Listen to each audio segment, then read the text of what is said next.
The Detroit morning was brutal, 5 o'clock, and the temperature was below freezing. Aisha Thompson stood at the bus stop, her breath forming small clouds in the darkness. She watched the luxury cars speed past, their heated interiors glowing warmly, while she pulled her thin coat tighter around her shoulders. 6 years. That's how long she'd been in America. 6 years since she'd fled Somalia, with nothing but her dreams and a university degree that meant nothing here. 6 years of being told she was lucky to have any job at all. The bus arrived 15 minutes late, packed with other factory workers heading to the morning shift. Aisha found a spot near the back, holding the cold metal rail as the bus lurched forward. An older white woman moved her purse away when Aisha sat down. She was used to it by now. At the Ford Motor Plant, the security guard Jake was already at his post, that familiar smirk spreading across his face. Well, well, look who's here. Africa's hardest working monkey. His partner Brad laughed. Hey Jake, you think they had factories where she came from? Or just mud huts? Aisha kept walking. Fighting back meant losing her job. Her mother back in Somalia needed the money she sent every month. Her little sister was finally in school because of those payments, so she swallowed the rage that burned in her throat and clocked in. The factory floor was already alive with noise. Machines roaring, metal clanging, supervisors shouting orders. Aisha was assigned to Station 7, the worst spot in the entire plant. It was next to the paint ovens where temperatures reached over 100 degrees, and the chemical smell made most people sick within an hour. But that's where they always put her.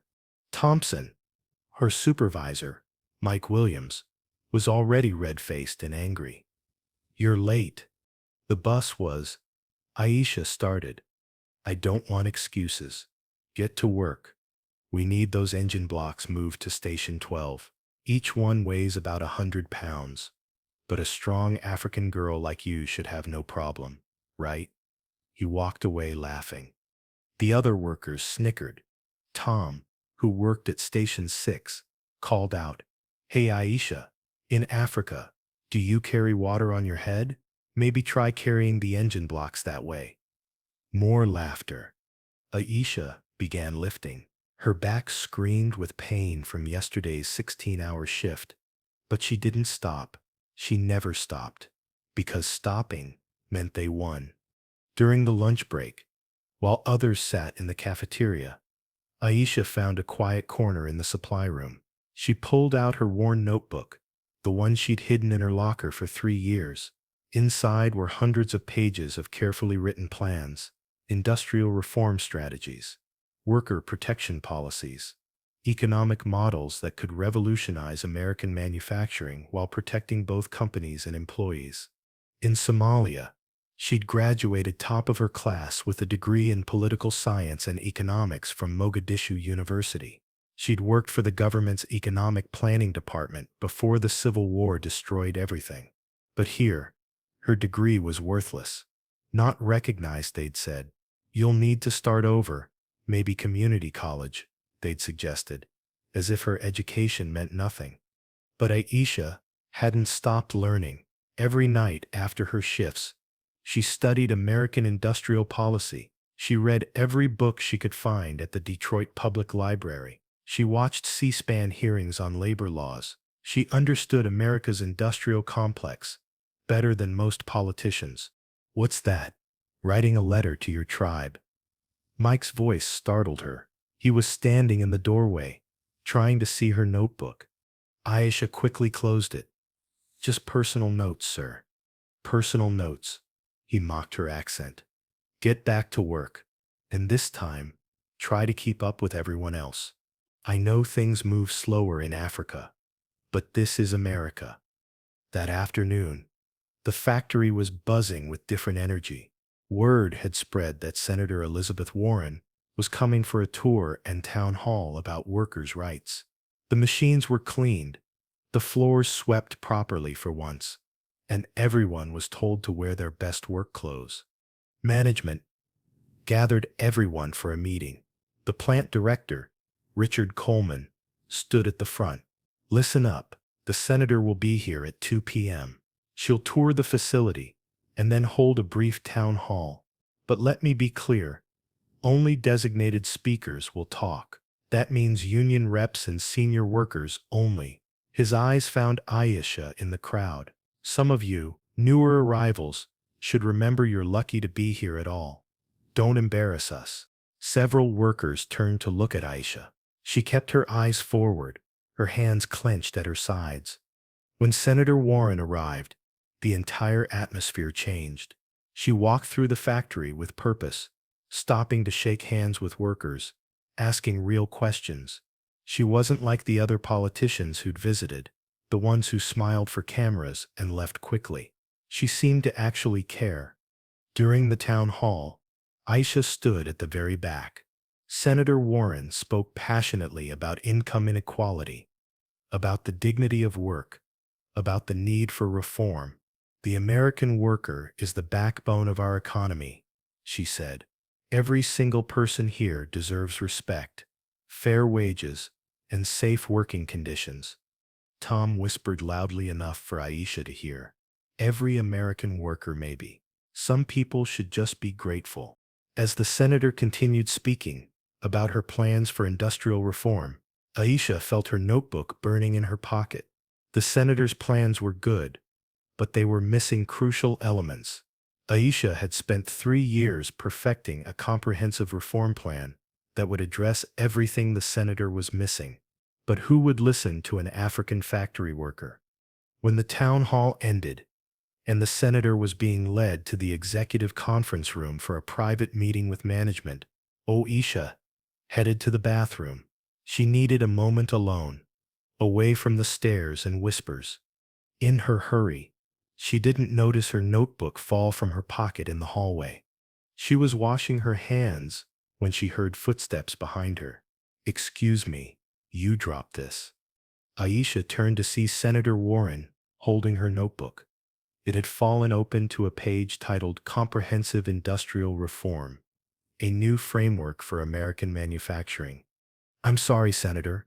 I'll take that." Aisha reached for the notebook, but Senator Warren was already reading, her eyes growing wider with each line.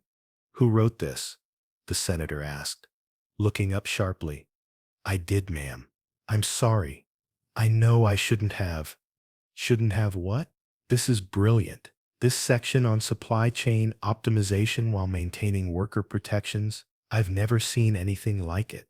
The economic modeling here would save companies millions while increasing worker wages." "Who are you?" Before Aisha could answer, Mike Williams burst into the hallway. "Senator Warren, there you are. We're ready for you in the conference room." He saw Aisha, and his face darkened. "Thompson, what are you doing here? Get back to your station."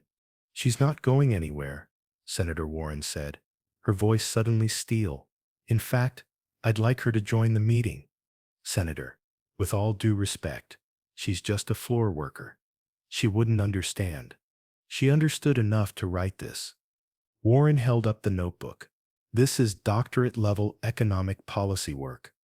Mike's face went red. "That's impossible. She's just an African refugee. She probably copied it from somewhere." The word just hung in the air like a slap. Aisha finally found her voice. "I have a master's degree in political science and economics from Mogadishu University. I worked for the Somali government's economic planning department for 5 years before the war. I've spent the last 3 years studying American industrial policy, writing this plan to address the gaps in current reform proposals." The hallway was silent. Senator Warren looked between Aisha and Mike, her expression hardening. "Mr. Williams, I'd like to know why someone with this level of education is working your most dangerous floor position. Her credentials aren't recognized." Mike stammered. "By whom? Did anyone even check? Or did you see an African woman and assume she belonged on the factory floor?" Richard Coleman appeared, having heard the commotion. "Senator, is there a problem?" "Yes, Mr. Coleman, there is. A big one. But we're going to discuss it in your conference room. And Miss Thompson, Aisha Thompson. Miss Thompson will be joining us. In fact, she'll be presenting her policy proposal. As they walked to the conference room, Aisha heard Jake mutter to Brad, probably slept her way to this attention. Senator Warren stopped. What did you just say? Jake went pale. Nothing, Senator. That's what I thought. Mr. Coleman, we'll also be discussing your workplace culture. It seems there's a lot of reform needed here, starting with basic human decency. In the conference room, Aisha stood before a table of executives who'd never given her a second look in 3 years. Their expressions ranged from confusion to barely concealed irritation. Senator Warren sat forward, encouraging. Go ahead, Miss Thompson. Show them what you showed me. Aisha opened her notebook and began. The current American industrial model operates on a false dichotomy, assuming that worker welfare and company profits are mutually exclusive. My proposal demonstrates how implementing targeted reforms can increase productivity by 34% while reducing operational costs by 18% and increasing worker wages by 22%. She drew diagrams on the whiteboard, explaining complex economic theories with clarity that made the executives lean forward. She showed how their current practices were actually costing them money, how treating workers better would improve their bottom line. The Station 7 position, where I work, she continued, has a 300% higher turnover rate than other stations. The cost of constantly training new workers, not to mention the lawsuits from chemical exposure that you've quietly settled, amounts to $2.3 million annually. By investing $400,000 in proper ventilation and rotation schedules, you'd save $1.9 million per year. Richard Coleman interrupted. How could you possibly know about? He stopped, realizing he'd almost admitted to the secret settlements. I pay attention, Mr. Coleman. I also read the public records of your SEC filings, where these settlements are buried in miscellaneous expenses. For an hour, Aisha presented her comprehensive plan. She showed how the factory could be reorganized, how workers could be cross-trained, how profit sharing could actually motivate productivity increases that would benefit everyone. When she finished, the room was silent. Senator Warren spoke first. This is exactly the kind of innovative thinking America needs. Miss Thompson, would you consider working with my office to develop this into federal policy? She can't just leave, Mike Williams protested. She's under contract. A contract that pays her $11 an hour for work that's destroying her body. Senator Warren's voice was ice. I think we need to examine those contracts too. Richard Coleman, who'd been silent, finally spoke. Miss Thompson, why didn't you ever share these ideas before? Aisha looked him directly in the eye. Would you have listened? For 3 years I've been called a monkey, told to go back to Africa, assigned the worst jobs, and treated like I should be grateful for the opportunity to slowly kill myself in your factory. When exactly should I have shared my ideas? When Jake was calling me names at the door? When Mike was giving me the jobs no one else would do? When my coworkers were making jokes about mud huts? The room fell silent again. Senator Warren stood up. Miss Thompson, I'm offering you a position on my policy team, starting immediately. The salary is $95,000 a year to start. You'll help draft the most comprehensive industrial reform bill this country has ever seen. You can't just take our workers. Coleman started. Watch me. Warren shot back. Unless you'd prefer I launch a full investigation into your labor practices, including why highly educated immigrants are being systematically kept in your lowest positions. 2 weeks later, Aisha stood in Senator Warren's Washington office, looking out at the Capitol building. She was wearing a suit for the first time in 6 years. Her nameplate reading Aisha Thompson, Senior Policy Advisor, Industrial Reform. Her phone buzzed with a message from her mother in Somalia. My daughter, I saw you on the news standing next to the senator. You looked like the girl who left here with such big dreams. I'm so proud. There was another message from Mike Williams. Aisha, we'd like to offer you a management position. Double your old salary. Please, come back. She deleted it without responding. 6 months later, the Thompson-Warren Industrial Reform Act was introduced to Congress. It included every element of Aisha's plan, with provisions specifically protecting immigrant workers from discrimination and ensuring credential recognition processes were fair and transparent.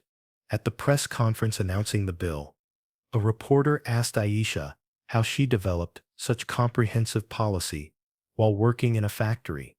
Discrimination doesn't destroy intelligence, Aisha replied. It just hides it.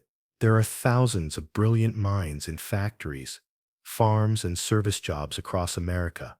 People whose potential is wasted because of where they come from or how they look. This bill isn't just about reforming industry. It's about recognizing that talent can come from anywhere, even from an African refugee on a factory floor. The bill passed with bipartisan support. Richard Coleman's factory was one of the first to implement the reforms, not by choice, but by federal mandate. Mike Williams was terminated after an investigation revealed years of discriminatory practices. Jake, the security guard, was reassigned to night shifts at a remote warehouse.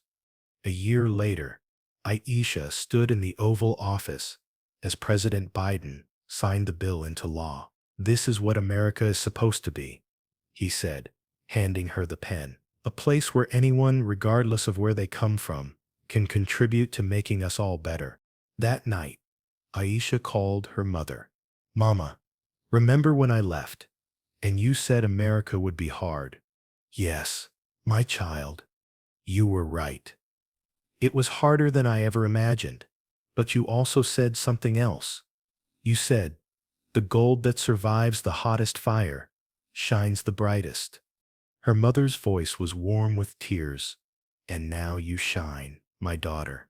You shine so bright that all of America can see.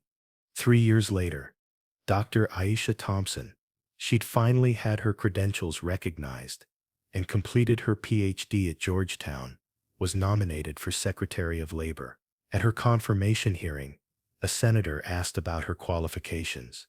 I've worked on factory floors where people were treated as less than human because of where they came from, she replied. I've written policy that transformed American industry.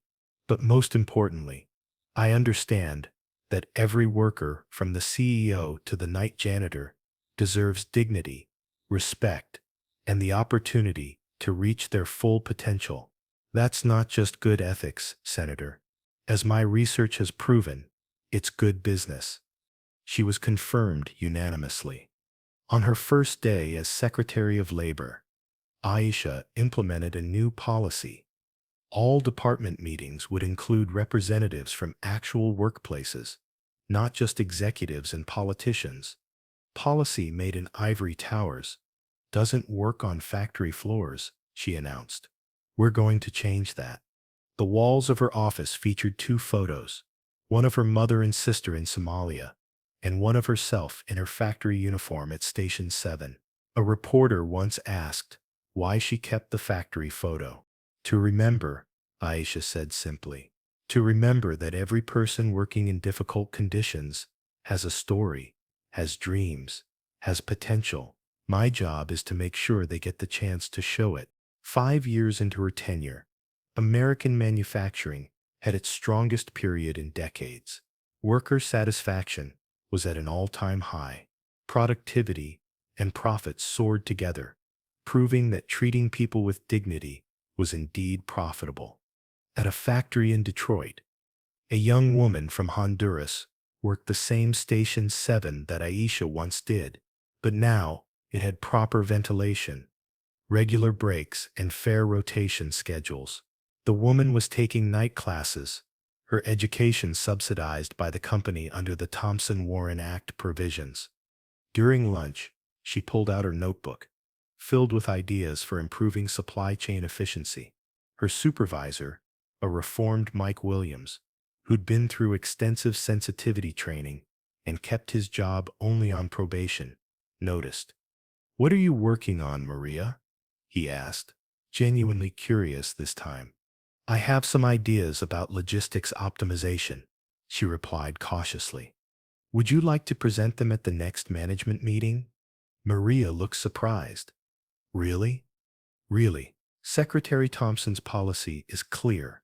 Here, good ideas can come from anywhere, and we've learned the hard way what happens when we ignore them. Back in Washington, Aisha received a call from the president. "Aisha, I'm forming a committee to completely reimagine American economic policy. I want you to chair it." "Mr. President, I'm honored, but you know there will be pushback. Some people still see me as just a refugee who got lucky." "Let them. You've proven that being a refugee doesn't make you less American. If anything, you understand the American dream better than those born into it. You fought for it." That evening, Aisha stood on her apartment balcony, looking out at the Washington Monument. Her phone rang. It was her sister, now a doctor in Somalia, working at a clinic Aisha had helped fund.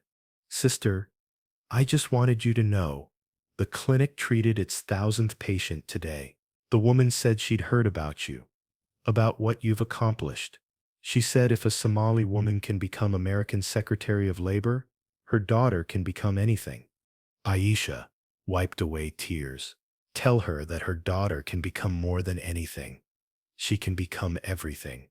She just needs the chance." As the sun set over Washington, Aisha thought about that cold morning at the Detroit bus stop 7 years ago. She thought about Jake's cruel words, Mike's discrimination, the weight of those engine blocks, the burn of the chemical fumes.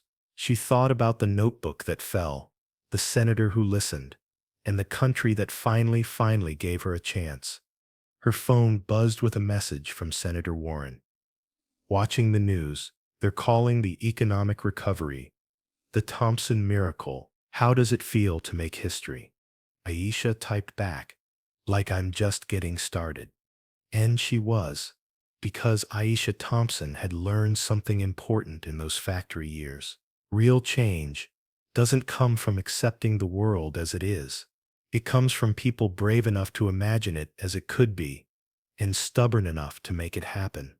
The next morning, newspapers across the country carried the headline, "From Factory Floor to Federal Power, the Aisha Thompson Story." But Aisha was already at work, drafting new legislation that would ensure no brilliant mind would ever be wasted on prejudice again. In Detroit, at the Ford Motor Plant, a plaque was installed at Station 7. It read, "At this station worked Aisha Thompson, 2018 to 2021. She lifted more than engine blocks here. She lifted a nation's conscience." Mike Williams, now a reformed man working at a different factory, read about Aisha's latest policy victory. He wrote her a letter. "Miss Thompson, I was wrong. I was cruel. I let my ignorance blind me to your brilliance. I'm sorry. Thank you for showing us that America is great, not when we tear others down, but when we lift everyone up." Aisha read the letter in her office, then filed it away. She had work to do. There were still millions of workers out there, many of them immigrants, many of them dismissed and diminished, all of them deserving better. She pulled up her computer and began typing, "Proposal for the Workplace Dignity and Potential Recognition Act."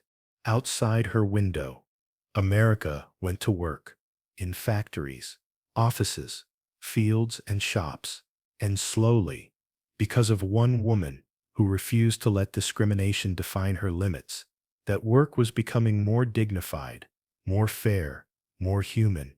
The security guard at the Department of Labor building, an older Ethiopian man, always greeted her the same way. "Good morning, Madam Secretary. Another day to change the world." And Aisha would always reply, No, Samuel. Another day to reveal the world that was always possible. We just needed to see it. Years later, when historians wrote about the transformation of American labor in the 21st century, they would mark it as beginning with a notebook falling in a factory hallway. They would write about the refugee who became a revolutionary, not with violence, but with ideas. They would note that sometimes the people society pushes to the margins are the very ones who can see most clearly what needs to change. But for Aisha Thompson, it was simpler than that. She had been given a chance, finally, to be who she always was. Brilliant, determined, and unbreakably American in her belief that tomorrow could be better than today. And in factories across America, workers held their heads a little higher, knowing that one of their own now spoke for them in the highest halls of power, knowing that Station 7 had produced a Secretary of Labor, knowing that in America, or at least in the America Aisha Thompson was building, your starting point didn't have to be your ending point. The American dream hadn't died. It had just been sleeping on a factory floor, waiting for someone brave enough to wake it up. And Aisha Thompson had sounded the alarm.